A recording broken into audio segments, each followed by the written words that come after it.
کہتے ہیں نا نماز میں دو سجدے ہیں ہر رکعت میں، آپ دیکھتے ہیں نا، تو یہ دو سجدے کیسے ہیں؟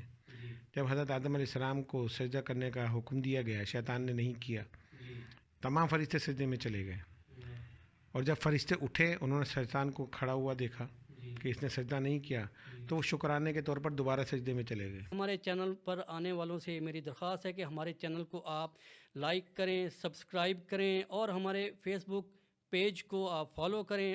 السلام علیکم ورحمۃ اللہ وبرکاتہ۔ ناظرین کرام، میں محمد نوید اشرفی آپ کے اپنے پروگرام معارف اسلام میں آپ کو خوش آمدید کہتا ہوں۔ ناظرین کرام، آج کا موضوع ہے ہمارا نماز پر۔ ناظرین کرام، نماز ہمارا اسلام کا بنیادی رکن ہے، اور نماز ہے کیا، اس کے متعلق ہمیں کتنی آگاہی ہے اور کتنی آگاہی ہونی چاہیے، اس کے متعلق ہمارا آج کا پروگرام ترتیب دیا گیا ہے۔ اس پروگرام پر سوال و جواب کے سلسلے کے لیے حضرت یہاں تشریف فرما ہیں، اور آپ کو پتہ ہے وہ ہمارے پروگرام کی جان ہے ماشاءاللہ سے، اور ان کے ساتھ ہم پچھلے جتنے بھی پروگرام کرتے آ رہے ہیں آپ لوگ اس سے مسلسل مستفید بھی ہو رہے ہیں، اور آپ کو کافی علم بھی حاصل ہو رہا ہے، اور روحانی طور پہ بھی اللہ تعالیٰ آپ کے اوپر کرم فرما رہا ہے۔ تو نماز کے متعلق ہم سوال و جواب کے لیے ہم نے جن ہستی کو مدعو کیا ہوا ہے وہ ہیں جناب نور المشائخ اول مجتبی سید مصطفیٰ اشرف شاہ اشرفی الجیلانی دامت برکاتہم العالیہ کو۔ تو چلتے ہیں ہم اپنے مہمان گرامی کی طرف۔ السلام علیکم ورحمۃ اللہ وبرکاتہ۔ حضور وعلیکم السلام ورحمۃ اللہ وبرکاتہ۔ حضور خوش آمدید آج کے پروگرام میں۔ حضور، ہم نے یہ پروگرام نماز کے اوپر رکھا ہے، اور اس پروگرام کو کیونکہ جتنی نماز کے ہمارے پاس سوالات آتے ہیں تو زیادہ سوالات ہونے کی وجہ سے ہم نے اس پروگرام کو دو پروگراموں میں تبدیل کیا ہے۔ اس کے دو پارٹ ہوں گے، تو پہلے پارٹ کے متعلق انشاءاللہ آج ہم سوال و جواب کا سلسلہ شروع کریں گے۔ آپ کی اجازت ہے حضور؟ جی جی بالکل پوچھیے۔ حضور، پہلا سوال ہے کہ نماز کیا ہے اور اس کا اسلام میں کیا تصور ہے؟ نماز کے متعلق سرکار دو عالم صلی اللہ علیہ وسلم نے فرمایا کہ نماز میری آنکھوں کی ٹھنڈک ہے۔ اس سے نماز کی اہمیت کا ہم اندازہ لگا سکتے ہیں کہ سرکار دو عالم صلی اللہ علیہ وسلم کو نماز کتنی پسند تھی۔ دوسری بات یہ کہ یہ معراج کے رات اللہ تبارک و تعالیٰ کی طرف سے امت محمدیہ کو تحفہ دیا گیا، اور پھر 50 نمازیں فرض کی گئیں، اور سرکار دو عالم صلی اللہ علیہ وسلم کے آنے جانے سے پھر یہ 5 رہ گئیں۔ لیکن یہ اللہ تعالیٰ تبارک و تعالیٰ کا بڑا کرم ہے کہ جو شخص 5 نمازیں خلوص محبت کے ساتھ ادا کرے گا، رب العالمین ثواب اس کو وہ 50 کا ہی دے گا۔ تو اسلام کے اندر جو نماز یہ بنیادی رکن ہے، 5 وقت اللہ کی بارگاہ میں حاضر ہونا، یہ رب العالمین کا بڑا امت محمدیہ پہ کرم ہے کہ اس نے ہمیں اپنی بارگاہ میں حاضر ہونے کا موقع دیا۔ آپ اگر کسی بادشاہ کے جو ہے دربار میں حاضر ہونے کا شرف حاصل کریں تو آپ بڑے خوش ہوتے ہیں۔ آپ کو اپنے مالک سے یعنی سربراہ سے گفتگو کرنے کا موقع مل جائے تو اپنے آپ کو بڑا خوش نصیب سمجھتے ہیں۔ تو یہ کتنا بڑا امت محمدیہ پہ کرم ہے، جو خالق کائنات ہے، جو تمام کائنات کا مالک ہے، اس نے سرکار کے صدقے میں امت محمدیہ پہ یہ کرم کیا کہ 5 وقت اپنی بارگاہ میں حاضر ہونے کا شرف اس کو عطا کیا۔ تو جب بندہ 5 وقت اس کی بارگاہ میں جاتا ہے تو پھر اللہ تبارک و تعالیٰ کی توجہ اس پر ہوتی ہے۔ جتنی دیر وہ نماز میں ہوتا ہے رب العالمین کی رحمت اس کو تکتی رہتی ہے۔ آپ سوچیں کہ جتنی دیر نماز میں، آج ہماری کیفیت یہ ہے کہ ہم نماز کو ایک رسم کے طور پر یا بوجھ کے طور پر محسوس کرتے ہیں کہ جی بس نماز پڑھنی گئے، جلدی سے 4 فرض ادا کیے نکل گئے، سنتیں ادا کی تو جلدی جلدی پڑھتے ہیں۔ تو یہ نماز کا صحیح طریقہ نہیں ہے۔ نماز کو اطمینان اور سکون کے ساتھ پڑھنا چاہیے، یعنی کہ جتنی دیر حالت نماز میں بندہ ہے اللہ کی رحمت اس کو دیکھ رہی ہے۔ نماز سے نکل گیا تو رحمت کی نظر ختم ہو گئی۔ تو جب تک آپ چاہتے ہیں کہ ہم اللہ کی رحمت کی نظر میں رہیں، اس اطمینان سے سکون سے نماز ادا کریں، سنت ادا کریں، نوافل ادا کریں، تو جب تک آپ اللہ کی رحمت کی نظر میں رہیں گے۔ حضرت علی کرم اللہ وجہ فرماتے ہیں کہ جب مجھے کوئی پریشانی لاحق ہوتی ہے تو میں اللہ تعالیٰ سے باتیں کرتا ہوں۔ وہ کیسے کرتا ہوں؟ میں نماز پڑھتا ہوں۔ تو یہ نماز جو ہے یہ اللہ تبارک و تعالیٰ سے باتیں کرنے کا ایک ذریعہ، گفتگو کا ایک ذریعہ ہے۔ ہم جو نماز کی کیفیت میں جس طرح ہم کھڑے ہوتے ہیں جی ادب کے ساتھ، پھر اس کے سورہ فاتحہ پڑھتے ہیں، ثنا پڑھتے ہیں، اس کی تعریف بیان کرتے ہیں، بے شک پھر سورہ فاتحہ پڑھتے ہیں. اگر سورہ فاتحہ کا ترجمے پہ آپ نظر ڈالیں جی تو اس کے اندر ہم جو ہے مستقل اللہ تعالیٰ کی رحمت کو طلب کر رہے ہوتے ہیں. بے شک اس کی تعریف ہے کہ تمام تعریفیں اس کے لیے ہیں، پھر تو ہی مالک ہے بے ہر شک چیز کا. پھر ہم جناب اس سے دعا کر رہے ہیں ہمیں سیدھے راستے پر چلا. جی یہ سب کیا ہے؟ یہ اللہ تبارک و تعالیٰ سے ایک تعلق ہے بندے کا کہ وہ اللہ تعالیٰ کی رحمت کو طلب کر رہا ہے، اس سے گفتگو کر رہا ہے. سبحان اور یہ چیز رب العالمین نے ہمیں 5 وقت جو ہے فرض کر دی کہ اب تم 5 وقت میری بارگاہ میں حاضر ہو. سبحان اللہ پھر 5 وقت میں جو ہم نماز کی حالت میں سجدے کرتے ہیں تو یہ سجدے کی کیفیت جو ہے اللہ تبارک و تعالیٰ کو سب سے زیادہ پسند ہے. سبحان اللہ جب بندہ اپنے جسم کا سب سے اوپر یعنی اونچی جگہ جی پیشانی بالکل وہ پھر اس کی بارگاہ میں زمین پر رکھ دیتا ہے جی تو آپ سوچیں کہ وہ اس ادا سے کتنا خوش ہوتا ہے. سبحان اللہ تو کہتے ہیں نا نماز میں 2 سجدے ہیں ہر رکعت میں. جی حضور آپ دیکھتے ہیں نا تو یہ 2 سجدے کیسے ہیں؟ جی جب حضرت آدم علیہ السلام کو سجدہ کرنے کا حکم دیا گیا، شیطان نے نہیں کیا، جی تمام فرشتے سجدے میں چلے گئے.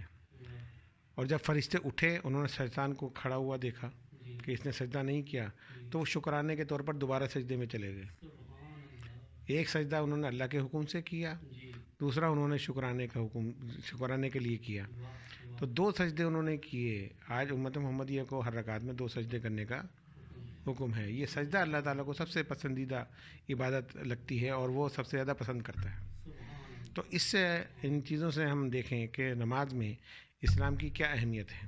بے شک تو نماز فرض ہے اور اس کو ادا کرنا انتہائی ضروری ہے. جی کسی بھی کیفیت میں اس کو چھوڑنا نہیں ہے. حضور نماز دین کا اہم ترین دوسرا رکن ہے، تو اسلام میں تو اس کی بہت اہمیت ہے، اس کے مقاصد جیسے ابھی آپ نے بتائے ہیں، تو اس کے بارے میں سائنس کیا کہتی ہے؟ نماز کے متعلق جو ہے اب سائنس تو اپنے حساب سے جیسے ان کی ریسرچ ہوتی ہے جو بھی ہے اس میں. اب نماز کے اندر جو سرکار دو عالم صلی اللہ علیہ وسلم نے جس طرح نماز ادا کری، جی قیام کی کیفیت ہے، بالکل رکوع کی کیفیت ہے، جی سجدے کی کیفیت ہے، پھر جناب تحیات میں آپ بیٹھتے ہیں جی اس کیفیت کو آپ دیکھیں. جی تو یہ تمام جو کیفیتیں ہیں آج جو ہاں میڈیکل سائنس خاص طور پہ وہ اس چیز کو جب ڈاکٹروں نے ان چیز پہ غور کیا جی تو وہ یہ کہتے ہیں کہ یہ ایک قسم کی انسان کی ورزش بھی ہے بالکل اور اس سے جو ہے جسم کو بڑا فائدہ ہوتا ہے. جی آپ جب آپ چلتے ہیں، بیٹھتے ہیں، لیٹتے ہیں، آپ ظاہر ہے کہ آپ کا سر اوپر ہی ہوتا ہے بالکل تو دوران خون جو ہے وہ سر کی طرف اس طرح سرکولیٹ نہیں کرتا بالکل جو رکوع میں اور سجدے کی کیفیت میں کرتا ہے. واہ واہ اور اس سے جو ہے جسم کو توانائی ملتی ہے، دماغ کو توانائی ملتی ہے. بالکل جو بندہ 5 وقت پابندی سے جی نماز پڑھتا ہے یا اس کے علاوہ نوافل ادا کرتا ہے جی یا اپنا سجدے کو طویل کرتا ہے جی تو میڈیکل سائنس کہتی ہے اس کی نظر کمزور نہیں ہوتی. سبحان اللہ بے شک کمزور ہونی بھی ہے تو اس میں ٹائم لگتا ہے. جی یہ پورا دوران خون جو ہے نا اس کی اندر اس کا سرکولیشن ہوتا ہے واہ 5 وقت 5 وقت جتنے زیادہ سجدے اتنی ہی اتنی زیادہ. جی اسی طرح جو ہے رکوع کی کیفیت کے اندر انسان کا جو شیو ہوتی ہے وہ ایل شیف کی طرح جیسے آگے سے وہ جھکا ہوا ہے پیچھے سے 90 ڈگری پہ، اس سے جو جسم کے جو ایٹونومی پوزیشن ہے یعنی ہڈیوں کی جی جی پوزیشن وہ بدلتی ہے بالکل اور وہ جو ہے ریڑھ کی ہڈی بالکل سیدھی ہو جاتی ہے. سبحان اس میں آپ کا جو کہتے ہیں حرام مغز جس کو کہا جاتا ہے جی وہ پورے جسم کو کنٹرول کر رہا ہے. صحیح اس میں توانائی پیدا ہوتی ہے، آپ کے کمر میں لچک پیدا ہوتی ہے. واہ اور اس چیز کو جو دوسرے مذاہب کے لوگ ہیں وہ دیکھ کر حیران ہوتے ہیں کہ یہ کس طرح کے ان کی عبادت ہے سبحان اللہ کہ اس میں جسمانی فائدہ بھی ہے اور روحانی فائدہ بھی ہے. واہ واہ تو اگر ہم ان چیزوں پر غور کریں جی تو اللہ تبارک و تعالیٰ نے ہمیں ایسے دین سے وابستہ کر دیا ہے کہ جس کی عبادت جو ہے وہ اس کے اندر روحانی جسمانی دونوں ہمیں فوائد حاصل ہو رہے ہیں. اور سب سے بڑی چیز کہ اللہ کا قرب مل رہا ہے. بے شک بے شک بے شک. حضور فرض نماز، سنت نماز اور نوافل نماز میں کیا فرق ہے؟ اسی طریقے سے سنت موقدہ اور سنت غیر موقدہ ان میں کیا فرق ہے؟